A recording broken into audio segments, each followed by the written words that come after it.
మీ అభిమానం డైరెక్ట్ కనబడతలేవు అసలుకి. చాలా తక్కువ వస్తున్నాయి ఇక్కడికి. సినిమా ఇంటర్వ్యూలు చేస్తున్నావు అంట. ఓకే, పిక్చర్లు కూడా తీసిన. ఏ సినిమాలో చేస్తున్నావు? జబర్దస్త్. మళ్ళీ అతని పేరేదో ఉంది, సుధీర్ గారు, సోహెల్ గారి పిక్చర్లు కూడా యాక్టింగ్ చేసిన. Mister pregnant is the great actor. ఇప్పుడు మీకేం కావాలి? మీ డైలాగ్ ఫేమస్ అయింది కదా, ఒకసారి కొడతారేమో మళ్ళా. ఖర్చు అవుతుంది అంతేనా? అప్పుడే ఖర్చు దాకా వచ్చేస్తావా? ఒక కుర్చీ మడతెడితేనే ఖర్చు దాకా వచ్చాడంటే మనోడు చాలా కమర్షియల్ అయిపోయాడు. అంతేనా? కుర్చీ మడతెట్టి మిస్టర్ ప్రెగ్నెంట్ కుర్చీలో కూర్చుని మనోడిని ఇంటర్వ్యూ చేశాడంటే మనోడు కట్స్ ఉన్నాయి. అయితే ఒకటి ఏంటంటే మనోడు టాలెంట్ ఏంటంటే డ్రింక్ చేసి మాట్లాడుతాడు, మామూలుగా మాట్లాడుతాడు, తెలియగా సీఎం అనే తిడతాడు. డీజీపీ క్లాస్మేట్, తన అడ్డా కృష్ణకాంత్ పార్క్ ఎర్రగడ్డ అని చెప్పాడు.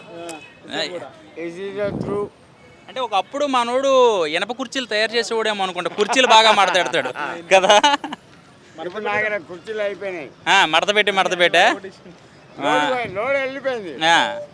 మరేంటి జబర్దస్త్లో చేస్తున్నా? 2 days బ్యాక్ మంగళవారం పోతానండి. హైపరాది కూడా కలిసినట్టు. ఇగో ఒకటి బాగినండి సార్, మీ అభిమానంతో పిలిచిండు, ఇట్నే అభిమానంతో నన్ను పిలుస్తారు. నేను డిమాండ్ చేయ, వాళ్ళు ఇచ్చింది తీసుకుంటా, సంతోషంగా నమస్తే పెట్టేస్తా. అదే యాక్చువల్గా నీ రేంజ్ పెరిగింది, కానీ ఇట్లా రాకూడదు. 2 గర్ల్స్ని పెట్టుకో, మడత కుర్చీలు 2 పెట్టుకోమను. కరెక్ట్గా కృష్ణకాంత్ పార్క్ రాగానే 2 గర్ల్స్ నీ వెనకాల ఉండాలి ఇట్లాగా. అది నీ స్టైల్, అది నీ క్యాపబిలిటీ. ఒకటి బాగినండి, బాడీగార్డ్ ఉంటే భయపడతాడు అనుకుంటారు. అదే నిజంగా మేకలు మందగా వస్తాయి, సింహం సింగల్గా వస్తుంది. That is the my capacity.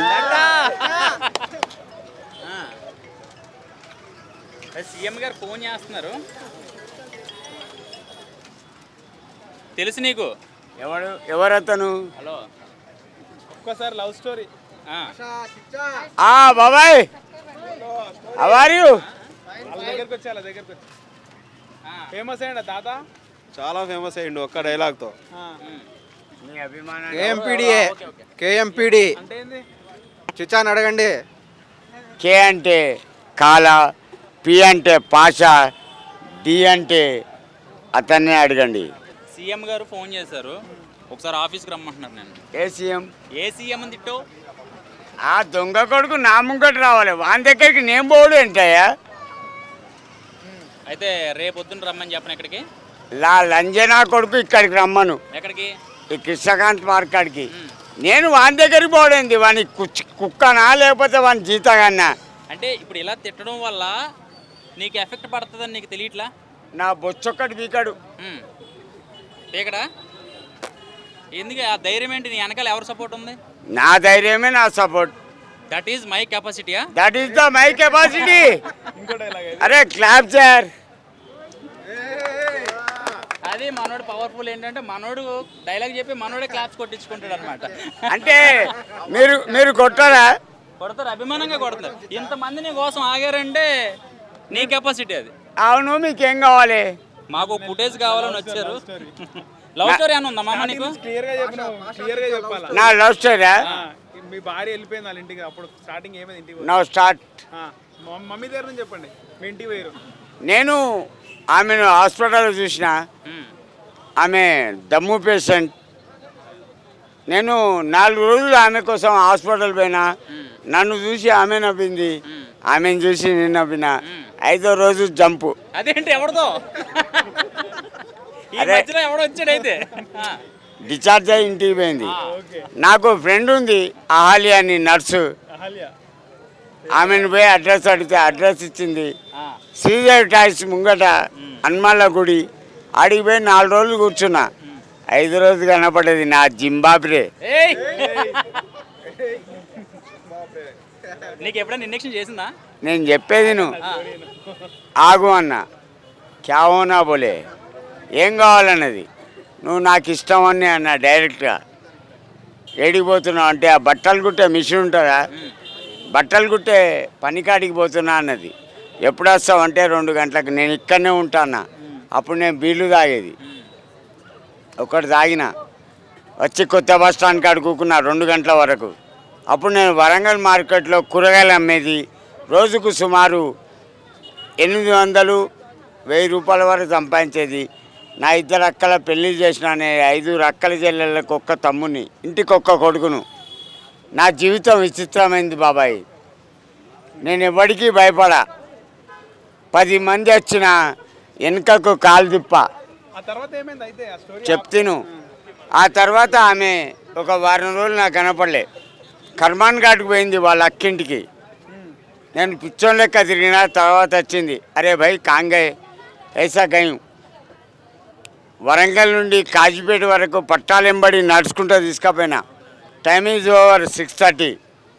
నా జేబులో 125 రూపాయలున్నాయి. నడువు అన్న బొమ్మెర పాలకుర్తి. నాకు ఒక నర్సు ఉంది, స్వరూపారా అని. ఆమె ఇంటికి తీసుకుపోయి ఆడ తిన్నాం పన్నాం.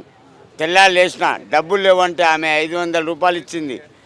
ఆ పైసలు తీసుకొని నిజామాబాద్ పోయినా. నా friend Afzal Pasha, Indian oil company tanker driver, అక్కడ ఆమెను వదిలిపెట్టిన. ఆయన భార్య ఒక్కటే చెప్పింది, బాయ్ ఆ బిందాస్ జావ్. వరంగల్కి వచ్చేవరకేంది హన్మకొండలో వాళ్ళ అన్న చిన్నోడు నీలాంటి యంగ్ స్టూడెంట్స్ తీసుకుపోయి కరెంట్ షాట్లు పెడతాడు. దట్ ఈస్ ద ఓవర్ అని నేను వెళ్ళిపోయినా. ఆమెతో ఫోన్ చేయించిన. నేను సేఫ్గా ఉన్నా. ఎవరికో నువ్వు కరెంట్ షాట్లు పెడితే 10 మంది కలిసి నువ్వు చంపితే ఏం బీక్తావు, ఏం చేయలేవు అని ఫోన్ చేసిన. నీ చెల్లె సేఫ్గా ఉంది నా దగ్గర, డోంట్ అరేంజ్మెంట్ ద అన్ఎడ్ స్టూడెంట్స్ అని నేను మాట్లాడినా. ఆ తర్వాత కుర్చీని మడతెట్టు, అప్పుడు మడతపెట్టు. ఇక్కడ బ్యాటరీలు అయిపోతుంది, పుట్టేసి తీసుకోండి. అయితే కుర్చీ కూడా మాట్లాడుతున్నాడు. నా భార్య చెప్పకుండా తన ఇంటికి పోయింది. 6 నెలల గర్భవతి. నాకు అప్పుడు పిల్లలు కాలే.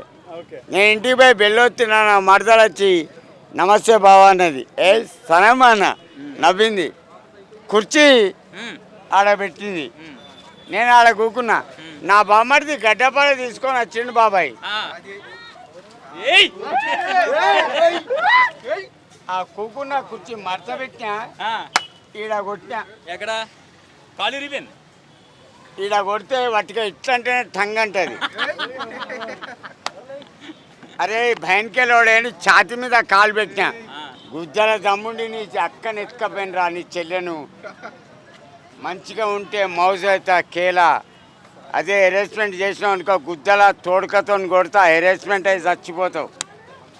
That is the my capacity. Over.